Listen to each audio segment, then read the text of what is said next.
Это вам раз. Это вам два. Это вам три. Это вам 4, друзья. Оба! Друзья, всем салам с канала Каспийский берег. Посмотрите на эту селедочку. Это у нас опять залом. 5 красивых рыбок. И что мы сегодня будем делать с этой рыбой? Друзья, мы ее с вами посолим, а потом уже завялим, но уже по-настоящему. В тот раз в прошлом моем видео, если вы помните, она у нас была провесная. Потом она была чуть больше провесная, еще недельку повисела. Но она опять не стала по-настоящему вяленой. А в этот раз мы уже ее сделаем, постараемся сделать по-настоящему сушеной, вяленой рыбкой, друзья. Друзья, залом у нас рыба очень жирная, как вы уже знаете. И чтобы завялить ее или высушить по-настоящему, ее уже, друзья, придется нам раскрыть книжкой. То есть разделать ее по спине. Что я и собираюсь сейчас делать.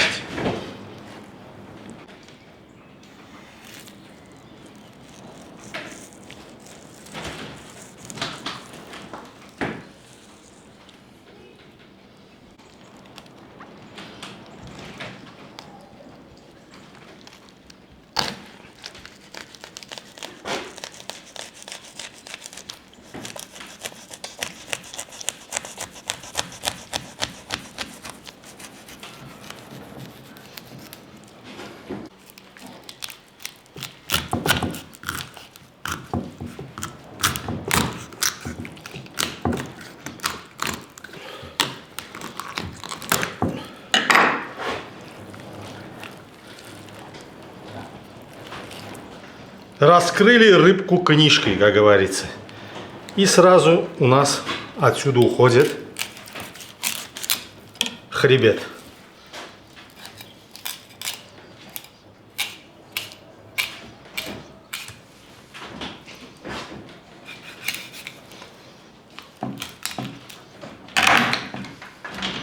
Все, вот такой тоненький.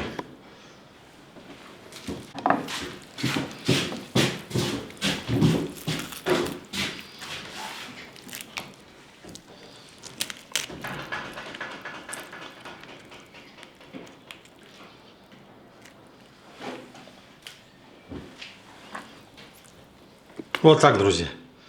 Сейчас полоснем и вперед.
А теперь подготовим тузлук.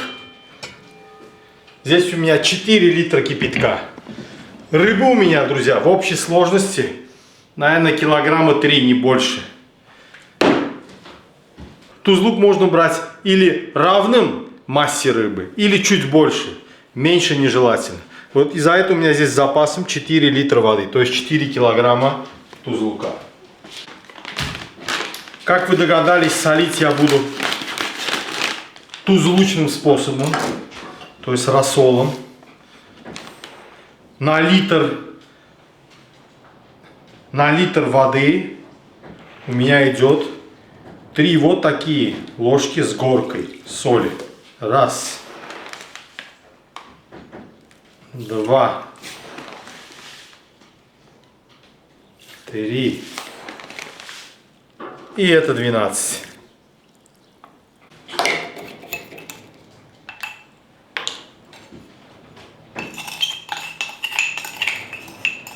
И 4 ложки сахара, друзья, если на скребу, конечно. Раз. 2.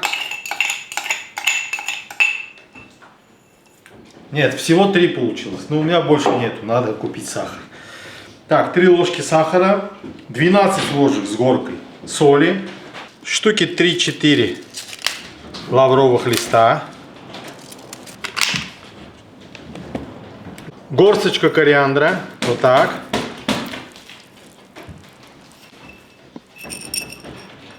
Горсточка черного перца горошком.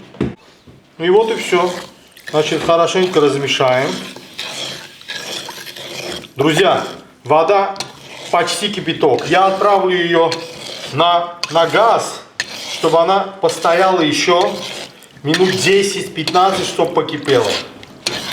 Потом я этот рассол, то есть тузлук, охлажу до комнатной температуры и уже им залью нашу рыбку.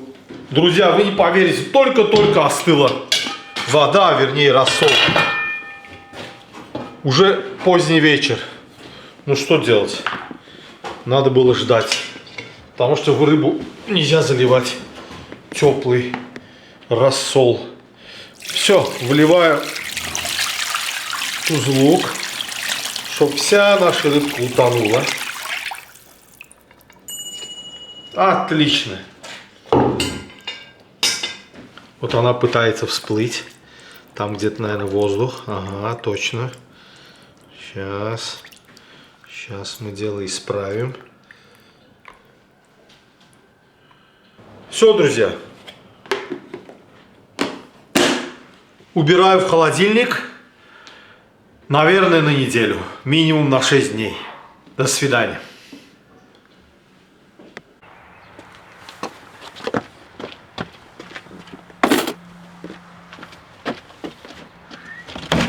Чтобы мухи не налетали. Друзья, 2 недели эта рыба у меня солилась в тузлуке. Я, честно говоря, планировал солить ее всего лишь неделю. Но у меня так получилось, что я не смог приехать на дачу. И вот 2 недели она у меня из-за этого простояла. Но ничего в этом страшного нету. Я рыбку просто отмочил хорошенько. 2 раза сменил воду. С 3-й водой я ее оставил на всю ночь отмачиваться. Так что она у нас пересоленной быть не должна.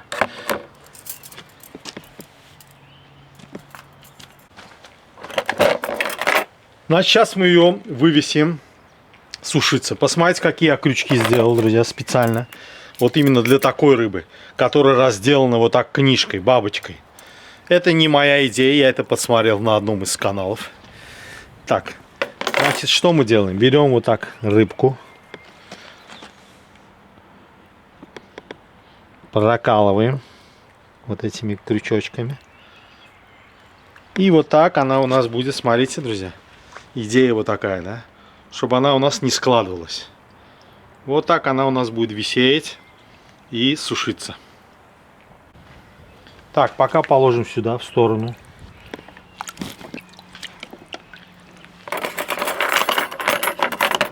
Берем следующую.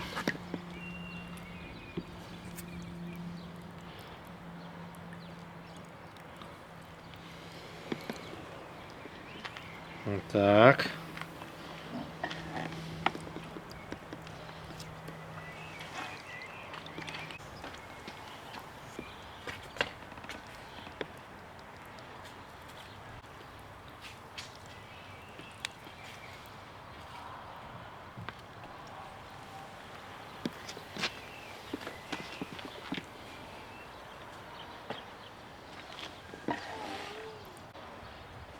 Теперь вот этот, друзья, штырь, или как это назвать, прут металлический.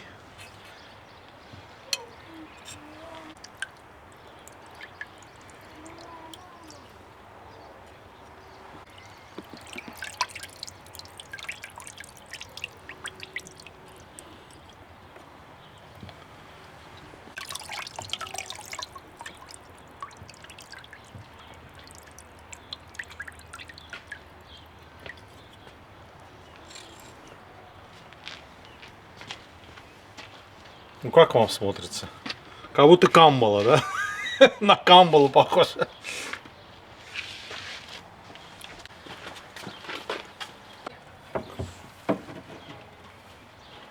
Опа!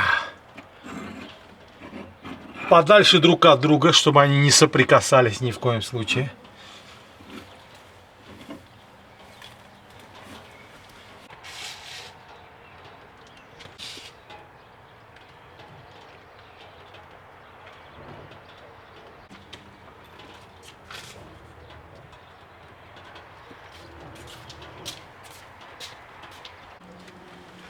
Закрываю калитку сеткой, чтобы муха сюда не посмела проникнуть. Вот так. И, друзья, я думаю, минимум неделю она здесь повисит. А через неделю мы с вами увидимся и посмотрим, в каком она у нас состоянии. Вы только посмотрите, что с ней произошло за неделю. Посмотрите на ее цвет. Чистый янтарь. Друзья, доброе утро. Я только что приехал на дачу. Сейчас у нас 8 утра. Я вам показал, как выглядит сейчас рыбка. Она просто отлично завялилась. Просто великолепно. Вот плотность, все на высшем уровне. Сейчас мы эту рыбку с вами что сделаем? Мы ее с вами подкоптим. Я, значит, чтобы не теряя времени, прямо сейчас займусь этим процессом. Значит, начну коптить. Сейчас 8 утра, часов, я думаю, 10-12, ну, уже зависит от моего времени. Я ее покопчу, и мы с вами вместе посмотрим на результат. Пошли коптить.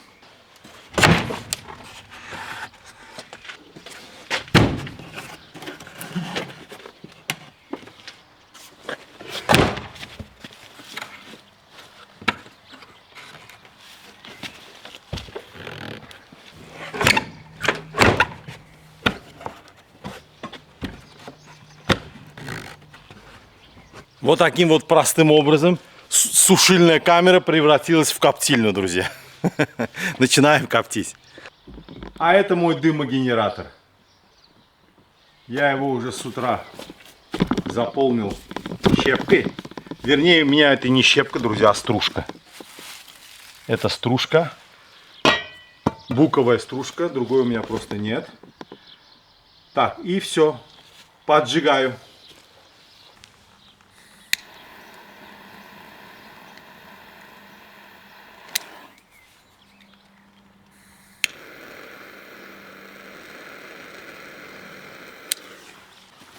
Крышку придавлю вот таким вот интересным гнетом, друзья.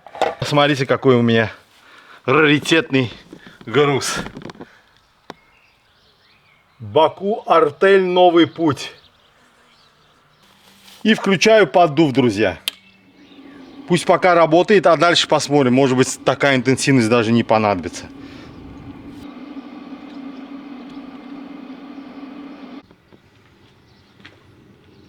Все, друзья, процесс пошел. Дымок хороший такой, густой, плотный. В общем, я надеюсь, что часов 10, ну, максимум 12 нам хватит, чтобы вот это вот и так уже красивую рыбку, и так уже вкусную рыбку сделать еще более вкусной, ну и красивый, конечно. Вы сами понимаете, копчение какой придает цвет помимо вкуса. Все, увидимся через 10-12 часов.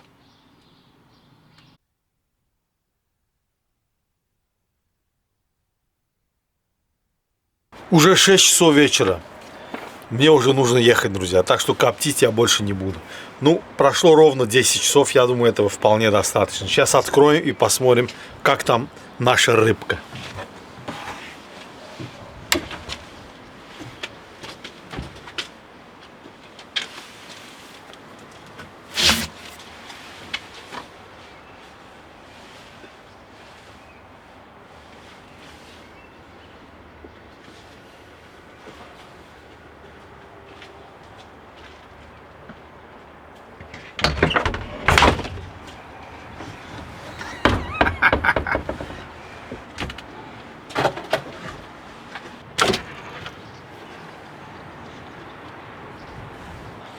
Посмотрите, она так мягко закоптилась, такая не черная, так скажем. Сейчас я вам покажу внутреннюю сторону. Посмотрите, как она, какой цвет у нее. Посмотрите сюда. Натуральный янтарный цвет. Вот посмотрите, какая красивая. Значит, мы что сейчас делаем? Сейчас по правилам копчения оставляем вот здесь. Я ее даже не трогаю. Пусть она часик повисит. Проветрится. После копчения она должна еще проветриться. Это вам раз. Это вам два. Это вам три. Это вам 4, друзья. И это вам 5-я селедка. Как вам? Как по мне, так вид фантастический. Вот реально. Вкус должен быть еще более фантастический. Я так никогда не делал. Я селедку, друзья, никогда еще не коптил, не вялил. Я ее максимум, что я делал из селедки, это было несколько видео тому назад, так скажем. Это был у нас что? Провесная селедка, как вы помните. А вот это, друзья, это по-настоящему. По-настоящему, посмотрите. Это по-настоящему уже завяленная. И потом подкопченая селедка. Вот это уже классика, да? Сейчас будем пробовать и обсуждать с вами, что же у нас получилось.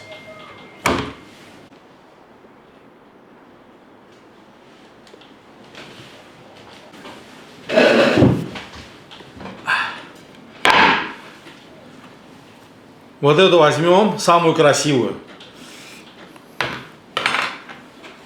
Посмотрите, какая она. Шикарно. Вот пока мне все очень нравится. Сейчас будем пробовать. Достану свой нож, уже который стал рыбным. И, друзья, значит, как мы ее будем разделывать? Здесь я хочу немножко поступить культурно. Вот так.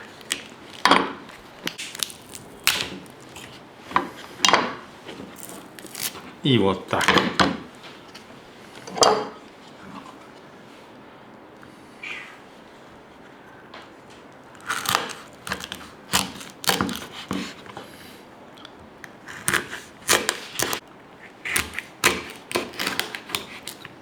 Режем наискосок, чтобы попадать между косточек.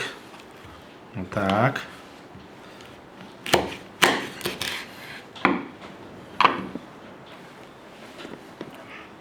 Смотрите сюда.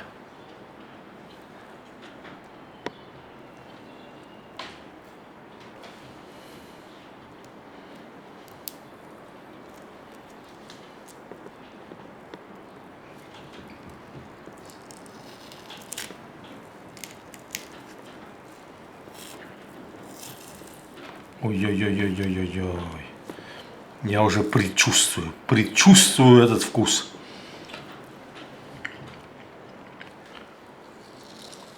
Вкус просто супер. Скажу вам честно, чуть-чуть она пересолена, чуть-чуть.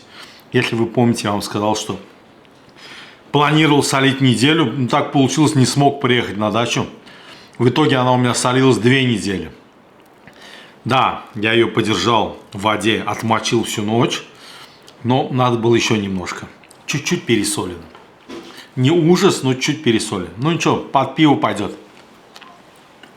Селедка у нас рыба костлявая. Мы все это прекрасно знаем и понимаем. Но в таком виде эти кости, они, знаете, они как-то вот явно их очень хорошо видно, что ли, я не знаю. То есть от них легче избавляться, чем когда она просто соленая. Поэтому особых проблем эти косточки не доставляют. Ну, и где-то есть тоже свое удовольствие. Да, вот так, когда нужно специально повозиться. Вы только посмотрите, какой цвет получился. Прям фантастика. И как она хорошо подвялилась. Посмотрите.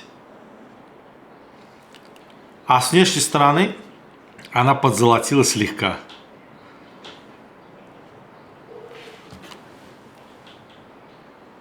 Вот наша рыбка. Можно было бы, конечно, если бы у меня было время, подержать ее не 10 часов, как я это сделал, а, наверное, часов, я так не знаю, 15, 16 или все 20, или даже на сутки ее оставить. Но мне кажется, этого вполне достаточно. Она не черная, вот цвет, по-моему, оптимальный. Прям вот оптимальное копчение получилось. Друзья, с почином меня! Это мое первое холодное копчение, поздравьте меня. И получилось, я много ел эту рыбу холодного копчения, естественно. То есть мне есть чем сравнивать. Получилось весьма неплохо. Вот весьма неплохо. Все натурально. Натуральная щепка, рыбка натуральная, дикая, неразводная. Вот вам и результат. Вкус бесподобный. Это дело, конечно же, нужно отметить, друзья.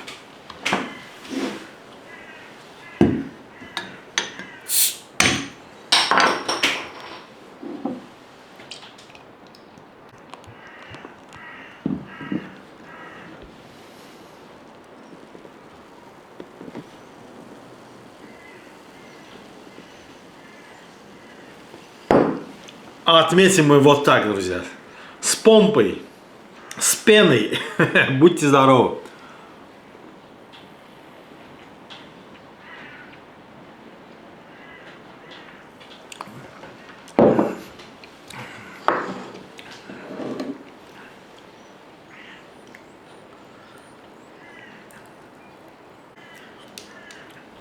Скажу я вам такую вещь, друзья. Если долго мучиться, что-нибудь получится. Меня никто не учил коптить. Я всему научился из интернета. Ну, так, советы были, конечно. Но в основном все дал интернет. Постепенно изучал, долго к этому шел. Были нюансы, вопросы, которые меня, так скажем, очень интересовали, где-то даже волновали. Ну, вроде во всем разобрался и получилось весьма неплохо. Залом очень подходит для вяления. Его вялить не так просто, как другую рыбу, потому что он очень жирный. Чем более жирная рыба, тем она как бы сложнее вялится. Но в итоге дольше, но в итоге получается более качественный продукт, друзья. Она просто, вот посмотрите, как проступает жир, да? Вот это все блеск, это все масло. То есть рыба идеально подходит. Как для засолки, то есть в виде простой селедки с картошечкой, так и вот так. Вот в таком вот виде. Вяленый, а потом закопченный. Просто супер. Под пиво просто фонтан. Просто фонтан.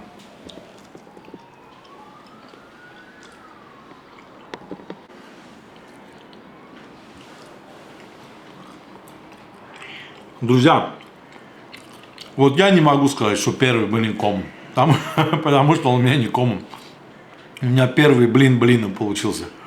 Очень вкусно. Да, вот немножко я, опять-таки не по моей вине, я просто не смог вовремя приехать. Чуть-чуть я ее пересолил, но я этот момент учту.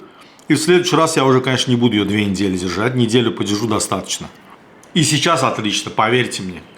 Просто чуть-чуть надо соли поменьше. Будьте здоровы, моя хорошая.